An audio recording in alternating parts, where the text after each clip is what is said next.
Namo Amida Bodh. So thanks so much for joining in. So the 12 steps, which were originally created as a way to help people overcome addiction to alcohol, have been adapted to help people overcome any and every problem, various addictions, behavioral addictions, chemical addictions. Even there's one 12-step program that's based on helping people find inner peace. So for anyone not familiar with the first 3 steps of the 12 steps, I'm so delighted to introduce them to you because it's so similar to the entire path of Jodo Shinshu. The first step admitted we were powerless over, in this case, alcohol, that our lives had become unmanageable. 2, came to believe that a power greater than ourselves could restore us to sanity. 3, made a decision to turn our will and our life over to the care of God as we understood him.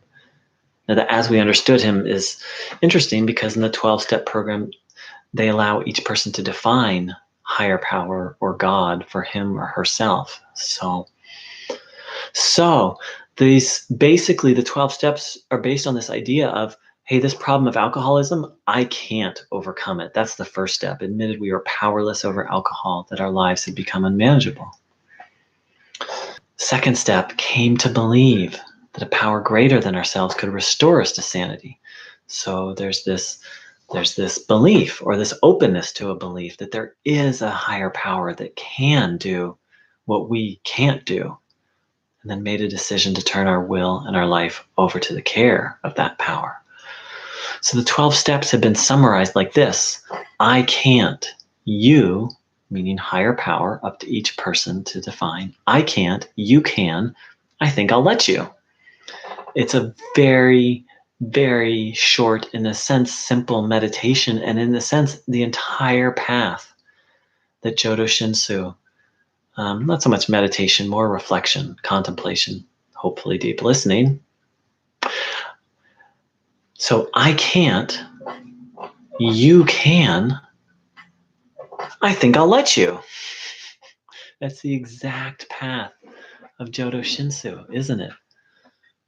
This recognition of our desire to become Buddhas, our desire to become liberated from samsara, and the recognition that we can't do that. We're literally powerless over our blind passions, our attachments, our aversions, our ignorance, all the things that bind us in samsara. If we weren't powerless over those things, we wouldn't need Jodo Shinshu. We would be on a self-power path.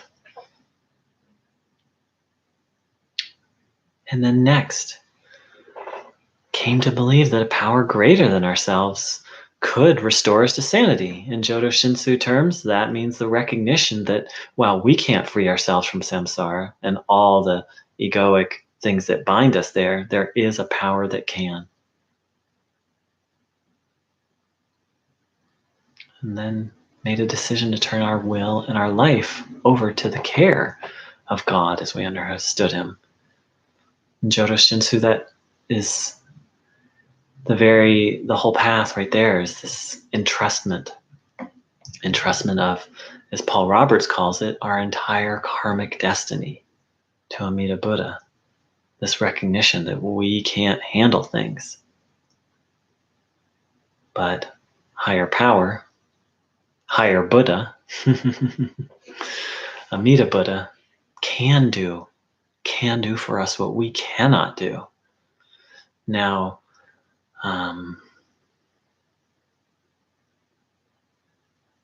I just love it. I love, and as I go through my day and, I'm in the process of what I would call Shinjin settling. There's moments of complete conviction and trust, and there's moments of uncertainty. And so it's a very simple way to go, I can't free myself from samsara. Amida Buddha can. I think I'll let him.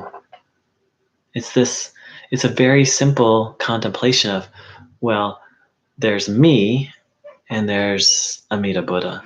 And Someone's got to get us out of samsara. Is it going to be me? I'm going to rely on Amida Buddha. It becomes so, the choice becomes really simple as, when we just think about it in these very simple terms. So thanks so much for watching. Feedback, comments, questions, very welcome. Namo Amida Buddha.